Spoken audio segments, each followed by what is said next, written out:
বন্ধুরা, আপনার বাড়িতে ওয়াইফাই রয়েছে কিন্তু ওয়াইফাইয়ের বিল পরিশোধ করতে হয় কিভাবে সেটা আপনি জানেন না। আজকে আমি আপনাদেরকে দেখাবো কিভাবে বিকাশ থেকে আপনি বাড়িতে বসে ওয়াইফাইয়ের বিল পরিশোধ করবেন খুব সহজেই। তবে চলুন কথা না বাড়িয়ে শুরু করি। আপনি যদি এখনও এই চ্যানেলটিকে সাবস্ক্রাইব করে না থাকেন তাহলে অবশ্যই চ্যানেলটিকে সাবস্ক্রাইব করে রাখুন, কেননা এইরকম ইনফরমেটিভ ভিডিও আমি আপনাদের জন্য প্রতিনিয়ত তৈরি করতেই থাকি। তবে চলুন শুরু করি। প্রথমে চলে যাবেন আপনার মোবাইলের বিকাশ অ্যাপে, কেননা আমি বিকাশ অ্যাপ থেকে কিভাবে ওয়াইফাই বিল পরিশোধ করতে হয় সেটি দেখিয়ে দিব। তো আপনার মোবাইলে যদি বিকাশ অ্যাপটি না থেকে থাকে তাহলে আপনি প্লে স্টোর থেকে বিকাশ অ্যাপটি ডাউনলোড দিয়ে নেবেন। ডাউনলোড দিয়ে নেওয়ার পর এখানে বিকাশ অ্যাপে ট্যাপ করবেন। তো আমার যেহেতু ডাউনলোড করা রয়েছে আমি ট্যাপ করলাম। ট্যাপ করার পর আপনার সামনে এরকম একটা অপশান চলে আসবে। তো আপনি কি করবেন, এখানে আপনার যে নাম্বারে বিকাশ অ্যাকাউন্ট খোলা রয়েছে সেই নাম্বারটি এখানে বসিয়ে দেবেন এবং নিচে পিন নাম্বারটি দিয়ে দিবেন। তো আমি এখানে পিন নাম্বারটি দিয়ে দিলাম। দিয়ে দেওয়ার পর জাস্ট নেক্সটে ক্লিক করলাম। নেক্সটে ক্লিক করার পর বিকাশের হোম পেজে আমি কিন্তু চলে আসলাম। তো এখানে কি করতে হবে দেখুন, আমি যেহেতু বিকাশ থেকে ইন্টারনেট বিল পরিশোধ করব সে কারণে এখানে পে বিল অপশানটি রয়েছে সেখানে ট্যাপ করব। তো আমি এখানে পে বিলে ট্যাপ করব। ট্যাপ করার পর এখানে দেখুন লেখা রয়েছে ইন্টারনেট। তো ইন্টারনেটে আমি ট্যাপ করব।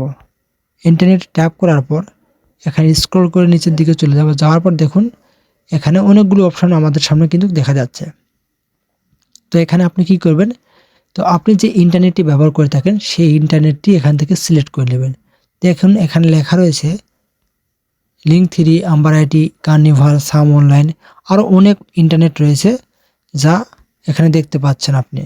তো এখান থেকে আপনি যে ইন্টারনেটটি ব্যবহার করে থাকেন সেই ইন্টারনেটটি এখান থেকে সিলেক্ট করে নেবেন। তো আমি যেহেতু কার্নিভাল ইন্টারনেট ব্যবহার করে থাকি সে কারণে আমি কার্নিভাল ইন্টারনেটটি ক্লিক করলাম।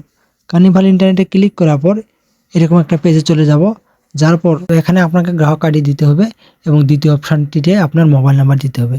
তো আপনার গ্রাহক আইডি আপনি যে ওয়াইফাইটি ব্যবহার করে থাকেন সে ওয়াইফাইটির গ্রাহক আইডি এখানে দিয়ে দিবেন। তো আমি আমার গ্রাহক আইডিটি এখান থেকে দিয়ে দিচ্ছি এবং নিচে কন্ট্যাক্ট নাম্বার দিয়ে দিব।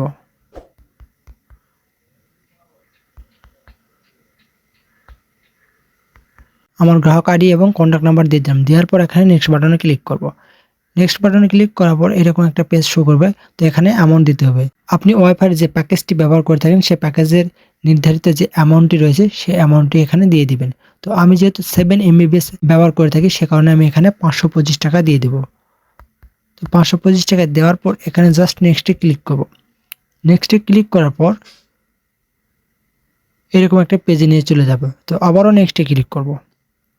নেক্সটে ক্লিক করার পর এখানে কিন্তু আপনার বিকাশের পিন নাম্বার দিতে হবে। তো এখানে আমি আমার বিকাশের পিন নাম্বারটি বসিয়ে দিলাম। দেওয়ার পর দেখুন এরকম একটা পেজে চলে যাব। যাওয়ার পর এখানে লেখা রয়েছে পে বিল নিশ্চিত করুন। তো আপনি এখানে সবকিছু আবারও দেখে নেবেন আপনার বিলের অ্যাকাউন্ট ঠিক আছে কি নেই এবং কত টাকা দিচ্ছে সেটা ঠিক আছে কি নেই। নিচে যে অপশনটি রয়েছে পে বিল করতে ট্যাপ করে ধরে রাখুন। জাস্ট এখানে ক্লিক করলে কিন্তু আপনার বিলটি পেমেন্ট হয়ে যাবে। তো আমি এখানে জাস্ট ট্যাপ করে ধরে থাকবো।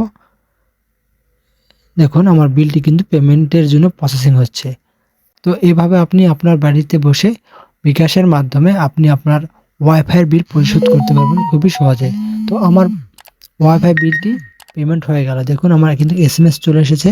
আমার এখানে কিন্তু দেখাচ্ছে আপনার পে বিল সফল হয়েছে। তো বন্ধুরা, আপনিও কিন্তু এভাবে আপনার বিকাশ অ্যাপ থেকে বাড়িতে বসে ওয়াইফাই বিল পরিশোধ করতে পারবেন খুবই সহজে। তো বন্ধুরা, আজকের মতো এখানে বিদায় নিচ্ছি। দেখা হবে নেক্সট ভিডিওতে। ভালো থাকবেন, ধন্যবাদ।